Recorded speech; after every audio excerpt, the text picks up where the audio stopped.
Thank you so much for staying tuned to this channel. Welcome to TMI. If you're just tuning in, well, it's all about the refusal of President Muhammadu Buhari to appear before the House of Representatives. Many people are asking, is it a breach in Constitution? Knowing fully well about the security challenges we are facing in the country, yesterday, over 400 students, according to reports, we abducted, so to speak, by gunmen in Katsina. The police were able to recover some, but the numbers recovered, we don't know. The numbers still missing, we are yet to ascertain. But there was a massive attack, hence the IGP, Mohammed Adamu, chose to tell every school in Nigeria to be security conscious. He told them to beef up security. Now, with this development, will Mr. President still appear in the House? Mind you, the House says they've not received formal letter from the President. Give them reasons why he refused to appear. It was only the AGF here that gave us reasons why Mr. President will not appear. And many lawyers have been talking about this, whether it's legal, illegal, constitutional, not constitutional.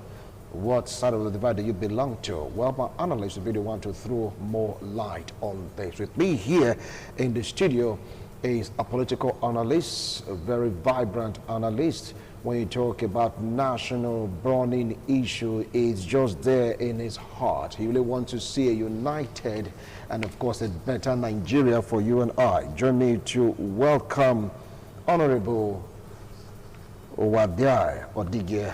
Welcome to TMI, so this edition. Good morning. Appreciate your coming. Thank you. All right. So very close to him. He is an Islamic scholar. When you talk about law, when you talk about politics, when you talk about issues, political issues that affects you and I, directly or indirectly, positively or negatively, he's at the forefront. Very, very apt in his analysis. Join me to welcome Malam Nuruddin Asinoge. Welcome to TMI. Thank you for having me. All right. All right. Malam, I want to start off from you. We were last week and we talked about, if the president will appear or choose not to appear before the House of Representatives. And you and other guests, you have various views and opinions. But here we are today. The president choose not to appear. And Manami gave us an explanation, giving us the reason why it is not a must for the president to appear. And people are now searching the Constitution to see the legality of the president not showing up after he was being summoned by the House of Representatives. Malam, what do you feel about all this? Well, once again, thank you for having me. I would like to begin by saying that I am troubled by our perilous cascade into dystopia. And that is so because incrementally government at all levels appeared to have failed. As it relates to why or whether the president should have honored the invitation of the House of Representatives, I think is an issue that needn't be discussed as to whether he had to go or whether he didn't have to go. Because Mr. President had always held himself out as a man of integrity. If he is a man of integrity, the implication of that are legion. But suffice it to say that a man of integrity is one whose words, beyond their verbal quantification, have a dimension that is moral, that is spiritual, which becomes binding on that individual. Before Malemi came to say Mr. President was not under any obligation to appear before the House of Representatives, the presidency, which a fact that has not been confuted, had actually said the president was going to honor that invitation. I wouldn't know what were those factors that were interrogated then for which he had agreed that he was going to attend. Do not again forget that members of the top echelon of the House of Representatives had gone to pay him a visit. making him to appreciate that we're not doing this in order to mortify you. It's just that we are representatives of the people. The people are hungry for pieces of information, and we have a constitutional obligation to satiate these persons. We do not want to get them from sources that are contaminated, sources maybe from the dustbin of mendacity. We want to hear from the horse's mouth, simply put. Mr. President had agreed he would come because that was what was said, which has still not been denied. I think on the basis of his integrity, so much flaunted integrity and morality, he should have been there. But yes, Malemi is a minister of the president. He is an appointee of the president, superintending over the justice ministry. What he does is to do an assignment that is delegated. It is not an abdicated function. When the president appoints ministers or any aide, functions are functions that are given are delegated and not abdicated.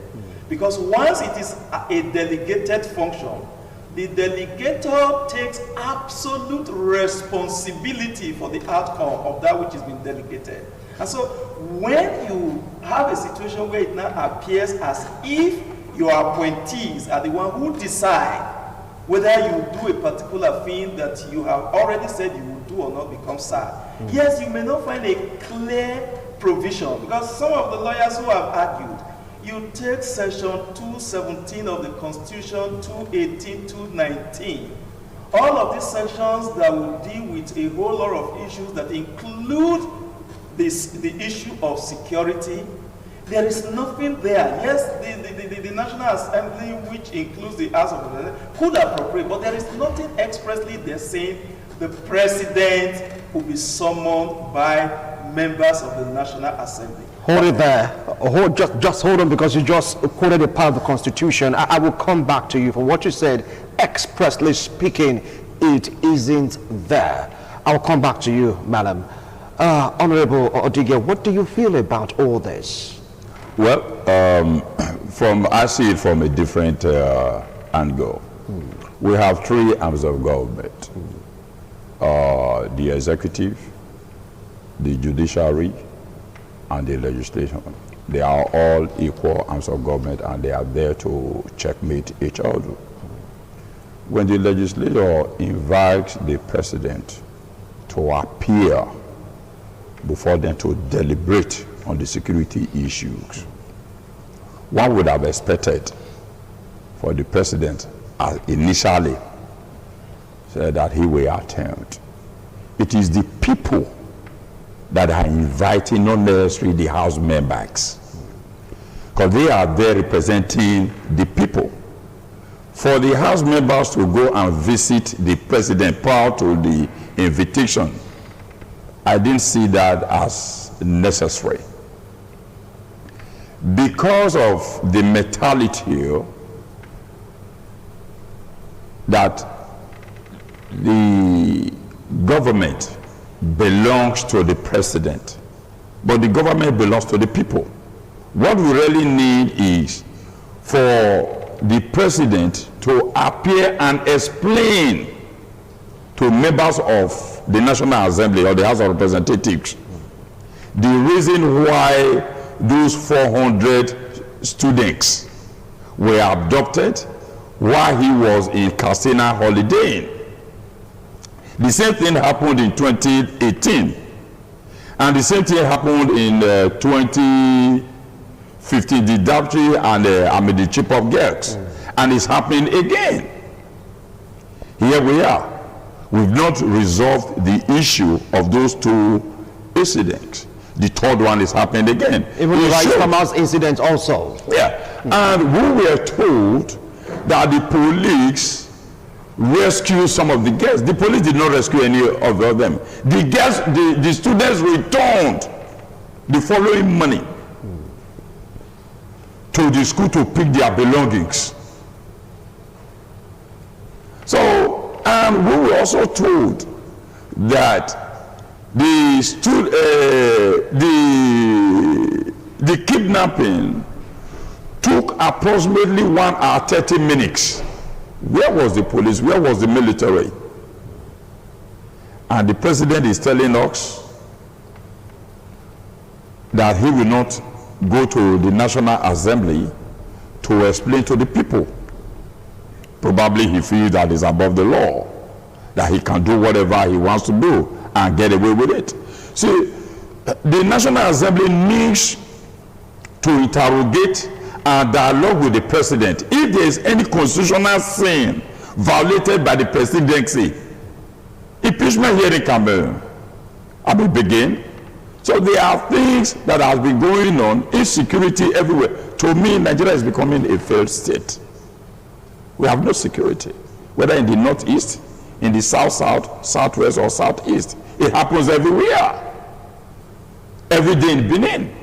We don't have police in Benin City. Now, hold on now. If you say every day, you are generalizing. It is almost every day. It is almost every day. And that is incorrect. It is almost every day.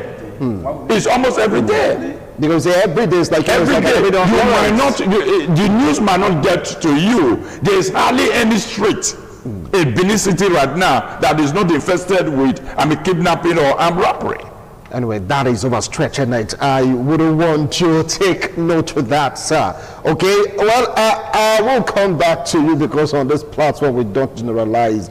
When we use the word everyday, we just can't substantiate the everyday thing you talked about. Maybe it happens occasionally. Maybe it's happening more than it used to happen. When you say everyday, that is a little bit on exaggerating side, and we don't really appreciate that, sir. Now, let me come to you, Malam. You said the section of Constitution you quoted, they said there is no express statement on Mr. President being summoned by the House that he should oblige. And of course, in Section 308, he has immunity according to the AGF, and of course some lawyers say, President, he do possess immunity, so he may choose to come or not to come. So why are they saying, some lawyers or law interpreters are saying that he breached the Constitution? Where is it written? Well, everyone has a right. Lawyers have right to interpret the law the way they see it. Do not forget, personal whatever will come in. Only the court will give you the correct reading. But beyond the issue of law, is the president not morally obligated as a father, because that is a figure he today has or wears, to assuage feelings? People are becoming pathologically neurotic on account of the issue of insecurity. My elder brother said every day you want to contest that fact. Good enough, you are a journalist, I will require you to go. I will tell you most frankly, on a regular basis, just go carry out a sample, whatever in Benin, where gunshots are not heard. It's either from the vigilante repelling, whatever, or it is those persons that are firing.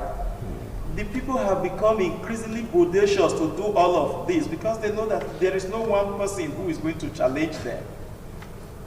If Mr. President, for example, that for me is a condensed metaphor for all that we have said, the culture of impunity, the culture of failure. If Mr. President was holidaying in his native state, Katsina, 400 plus girls or students were moved away, and all Mr. IGP would say is that become security conscious. All Mr. IGP would say is do X, Y, Z, and all the governor of Katsina would do is to say we are going to deborder all students who are in the boarding. The schools are not safe.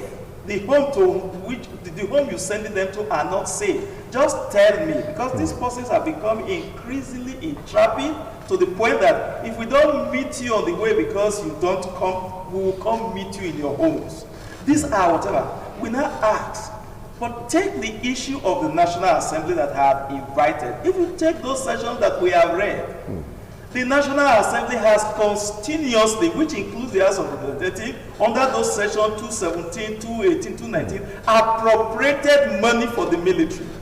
Even when they know as a fact that the serving chiefs, forget whether they have produced results or not, they are in occupation of that position in infraction of the service of engagement.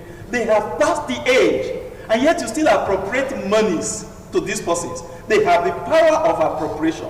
They could refuse to appropriate and say, except and unless you do X, Y, Z, we will not do that. And when they feel, and honestly do so, because the whole issue of security is not about arming the police, it is about good governance. It explains why everything about government, the principal responsibility is encapsulated in this word: good governance and security of life and property. This is the pivot. This is the mental that drives government. So once the economy plummets, arising from poor management, because why do people hypothecate their individual rise to the collective? Is that they have a feeling that within the context of the collective, there will be proper management of this. We are not asking you to create Eldorado, but we are saying economic autarky becomes possible when there is a prudent management of resources. If they have not done all of this, we have serious problems. So you have a National Assembly that is unfortunately parsimonious with the truth. Playing to the gallery. Each time there are security violations, you say whatever. But you have not addressed the fundamental issue of why do we suffer in the face of homologous resources? Why are issues not working? Why, for example, have we decided to sign the dotted lines by virtue or by the vice of the loans we have taken to build railway, and that will become unaffordable and other? Why are we taking loan from China, for example, to build railway at a cost that is far above what was spent in some other African countries? Why do you, for example, have issues where in societies that do not even have the population that is the size of Africa, like Finland and some other places, education is excellent? Why do you have issues? Because you see, when Nigerians are economical with the truth, we have a whole lot of problems. Because it is in Nigeria you find people say, we have a right, for example, to disagree with our employer, to say the conditions of service are not fine. But there are rules of engagement. If your employer has not engaged you positively, you have a right to withdraw your service.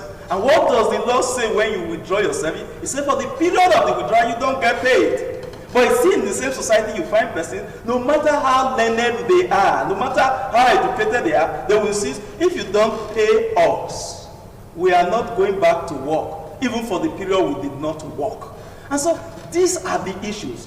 If the National Assembly, for example, feels very strongly that yes, there are issues, we are not an appendage in a democracy. Right. The only difference between it and the military reign is the National Assembly. It explains why it is the assembly that is the key. It is assembly that is fundamental. And so when you have an assembly that has chosen to enfable itself, we are not different from an autocratic rule. All right. I will come back to you. If I may also add to what they just said, a situation where the so-called security chiefs, the appointments were based on, tribalism. It becomes very difficult for them to do the needful. The yearning has been there for some time now for the presidency to change the security chiefs. For one reason or the other, he refused. And if there's an issue, he calls the security chiefs. These are the people feel that are no longer competent, that have nothing to offer to solve the security issues in Nigeria. What will they do? They're going to give him advice against what the people want. So at the end of the day, I wasn't surprised initially, ab initio, when the president said, I will attend or I will honor the invitation. Then after meeting with the security chiefs, they advised him otherwise. And that is why the Attorney General came and said no, and started giving legal issues on why the president will not appear. So until he appoints security chiefs based on merit, things will start getting better. And I will not be surprised in the next 6 months or 2 years, we will not get all these 400 students that they kidnapped. And we're going to be going round and round in the same circle. So we really need to put our feet on the ground to address this issue once and for all. The security chiefs must go for the country to be able to move forward. All right. Well, MEP have been saying that the security chief should be shown the exit door, but the president, in his wisdom, is still giving them more time to see what they can do to salvage the country. I want to talk about security situation. I believe that they know what they are doing. Hope results will be achieved as soon as possible. Now, if you take a look at the House on the day the president was supposed to appear, many members of the House were not present. People are like saying that maybe most of the people that were present, according to speculations, were people from the opposition party. That many others from the ruling party were not there in the House. Now, giving rise to speculation that had the president choose to appear, he would have been ridiculed by the opposition. That was the first fear insinuated by certain quarters. What have to say about that? Well, for those who were not in attendance on that day, who debarred them from attending, they were not precluded from attending. So it would be a choice. And if you'd say being ridiculed, how would that have held water? But you see, the practice, we are all human beings everywhere. When Trump was said to have committed impeachable offense, that he divulged a secret to one of these countries and all that, the Democrat populated the House of Representatives. They did all they were going to do to nail the president, humiliating whatever, where stuff like that. But what happened when they got to the Senate, where the Republicans were in majority? They rubbished the entire process, and Trump, of course, was smiling. If the House of Representatives in America had invited Trump, he would certainly not have appeared. Because this is the whatever general thinking. But we have a problem. The problem we have is that when we talk about the incompetencies, I'll tell you most frankly, government rolls out beautiful policies. Do not forget that there was a serious altercation between the Minister of Labor, Festus Keyamo, SAN, and members of the National Assembly over the 770-something thousand jobs, because they were asking, give us X number. The number that they were asking, give to us. If they were giving, we don't have problem because it will be given to Nigerians. But unfortunately, to be given to persons who were their lackeys, grossly incompetent. And so where you have that, today they want to enlist people into the police force, into the military. Don't forget that there was a battle between the IGP and, unfortunately, which they had dragged up to the Supreme Court level, and the Police Service Commission. The laws are clear, they are extant. Who does the recruitment? Not the IGP. And so the people came and said there were X number of names who did not even appear for interview, who are there. If they had competence, we don't have problem. Societies like Singapore became what they were because it was competence that drove the process. Pragmatism. Who has qualification? Can Wisin run this studio? Yes, Wisin can. Where Wisin comes from is immaterial, because Wisin will run it to our own collective rule. And so these are the challenges we have. When you have people recruited into the military, you have people recruited into the SSL, people recruited to DSL, you have serious problems. And unfortunately, when you have a leadership that takes the wine of toadism, who enjoys psychophancy, we have serious problems. Do not forget, it's not just about the service team, it's not just appearance. Repeatedly, Mr. President had wanted to appoint Magu as a substantive whatever chairman of EFCC. The same persons from the ESCO, including Malemi, And the then director of the DG of DSS kept sending reports to the 8th Assembly to say this man was incompetent. The same report they would have sent to Mr. President. And Mr. President kept repeating Magu. Magu had operated in acting capacity beyond the period he would have been there, even if he was appointed as whatever, until they say he had issues of corruption and they edged him out. So these is a whole lot of issues that until and unless you have Nigerians, regardless of, you have Nigerians who believe first and foremost, this is our project. We have seen, whether it is in the United Kingdom, in America, people have had to say nasty things about the president if they felt so, and they didn't lose a sleep. No one was after them. No one was going to dig up fights. But people can't talk. Those who stayed away have learned from their experience when it was rumored that Mr. President was going to be whatever. The same persons who are victims that they want to protect were the ones saying, just do what it is you say you want to do. Let us hope you will not return home. And so, if you have all of this, it will mean that we need to do things to bring about the verification of our political space. All right. Because the very wrong person, what you find at the national level is what you find at the state level. Tell me of one state assembly you know as of far that is not an appendage. The governor decides who becomes speaker and he holds that office at his pleasure. Anyway, you don't have proof of that. because you don't come out openly to say I on the speaker, so we don't want to dabble into that right now. Yeah, but the action, we all know. Okay. All right, now, at first it was a case of disturbances in the north. We get to hear a case of Boko Haram, bombs, killings here and there. We get to hear about banditry also ravaging some parts of the north. Even talking about the nation in general, they're like operating, but the government agents are best to really fight against this. A case of 43 farmers, if those numbers are what should really go by, they were killed. The president was summoned. That was really led to all this. And right now, the president in his own town, his own state, Katsina, where he is, holiday, so to speak, after all work and no play make Jack a dull boy. Something tragic happened. Over 600 pupils or students cannot be accounted for. The yesterday House of Representatives re-echoing the summon to Mr. President. Well,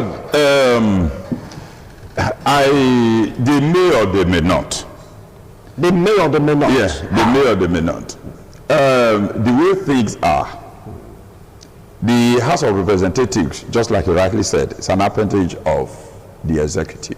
Well, they would not agree to that. Well, some of the opposition in the House might continue to object to the decision taken by the president. At the end of the day, things might cool off in such a way that they will say, well, we're going to continue with the investigation. And since the House is the people's representative, the people want the president to come and explain. And people will continue to ensure, as long as the 400 students are mixing, it is the responsibility of the president to explain to the people and to the parents of those students. Until that is done, we will not have peace. So, every day, as claimed, they said the military and the police, they are out there searching the forest to recover the students. We hope they get, positive results. But otherwise, it might lead to something else that what I don't know. But let us hope that they achieve And this one will be a different story when compared to the Chibok girls.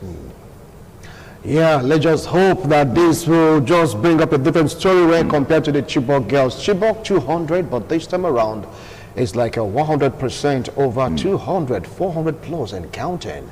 And the president was there in the state, is still there in the state. Where And another thing I may ask to that, it happens now in Katsina. Tomorrow it can happen in Delta State. Tomorrow it can happen in any of the southwestern states or southeastern states. So it is not restricted to the north only. So everybody must be conscious of his or her security. Okay, thank you so much, Honorable Odige Wada. I really appreciate your comment. Malam Nuruddin, I really appreciate you. Also want to go for a break so I can listen to yet another analyst on this same topic, because it's really sacrosanct. Would there be a call once again by the House of Rep, or is it going to be the House coming together to say, look, Mr. President, you need to really answer what is really going on? We'll be right back after this break.